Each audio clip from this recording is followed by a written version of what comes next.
তাহলে আমাদের লুঙ্গি শেফ আজকে কি কি রান্না করবে? আচ্ছা যাই হোক, যে বোতলে হোক, তুমি এখন কি রান্না করবে আমারে বুঝায় বলো। আমি এখন পাক করবো সরষা ইলিশ। সরিষা ইলিশ। সাথে দেবো সজনা। কি কি দিবা আমাকে বলবা, হ্যাঁ? এ হলো আমাদের বাবুর্চি আজকের শেষ সজনে দিয়ে সরিষা ইলিশ রান্না করবে। তো কেমন করে রান্না করে সেই রেসিপিটা আপনাদের সাথে আমি বাবুর্চি আমি পাক করবো সরষা ইলিশ। আচ্ছা, এই যে পরিমাণ মতো মাছ, পরিমাণ মতো সরিষা বাটা, পরিমাণ মতো আদা রসুন, হলুদ মরিচ, জিরা বাটা, লবণ, মরিচ, কাঁচামরিচ, শুকনা মরিচ আর সজনা। গরম হয়ে আসছে। এখন আমি দেবো আদা রসুন আস্তে আস্তে দিতে হবে। আমি জল দিয়ে দিচ্ছি।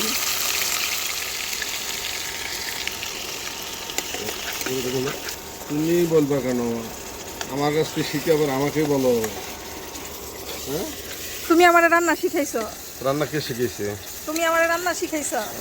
আমি আমার মার কাছ থেকে রান্না শিখাইছি। তুমি আমার রান্না শিখাইছো? আর আমি রান্না করি, আমরা এই ব্যাচেলর থাকাকালে রান্না শিখছিলাম। ইচ্ছে সরিষা বাটা সবটুক দিয়ে না হইছে না?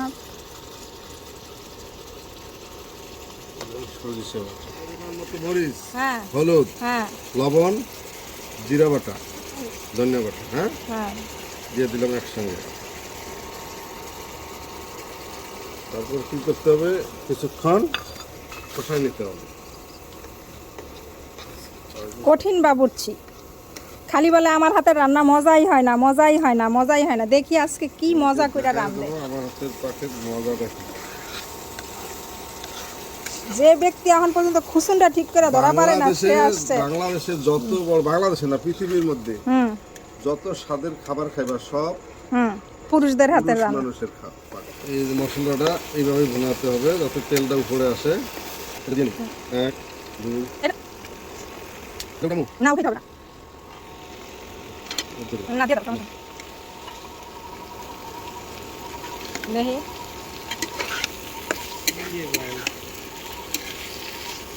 আমার অ্যাসিস্ট্যান্ট আছে, আমার সহকারীগুলো আসলে কাজ বোঝে না। এই যে এইভাবে পানি আনতে হবে, এই যে হালকা পানি দেবো, বাস। এখন কত সুন্দর হইলো। জালটা আর একটু বাড়াই দেবো, তারপর ঢেকে দেবো। আমার সহকারীগুলো কিছু শিখাতেই পারলাম না। তুমি আমাকে শিখাবা, বাকি আমি করতেছি না, তুমি আমাকে শিখাবে। কয় মিনিটের জন্য ডাইকা দিলা? 5 মিনিট। এই যে কয়েকটা কাঁচামরিচ দেবো,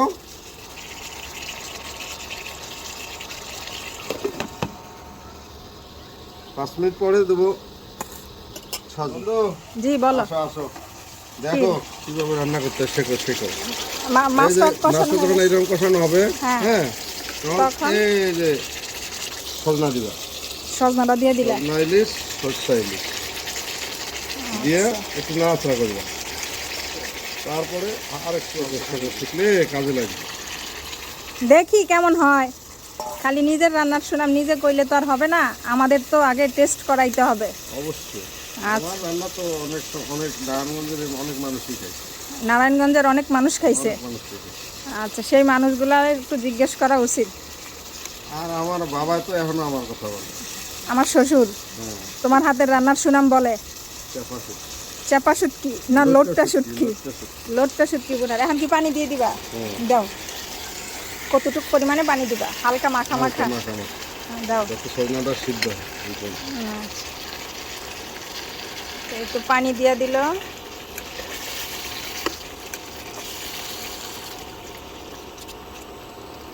আরো লাগবে। এটা একবারে দিতে হবে, ঠান্ডা পানি আস্তে আস্তে দিতে হবে। একবারে তোমরা যে পানি দাও সময় বাঁচানোর জন্য, এই জন্য তোমাদের তরকারিতে স্বাদ। কালারটা কিন্তু সুন্দর হয়েছে, এটা বলতে হবে। বাকিটা এখন খাইতে কেমন যে লাগবে। কি গো, আকাশটা মেঘলা হয়ে আইতাছে, বৃষ্টি নামবে মনে হয়। মেঘলা আকাশ, বৃষ্টি তোমাকে দিলাম বন্ধু।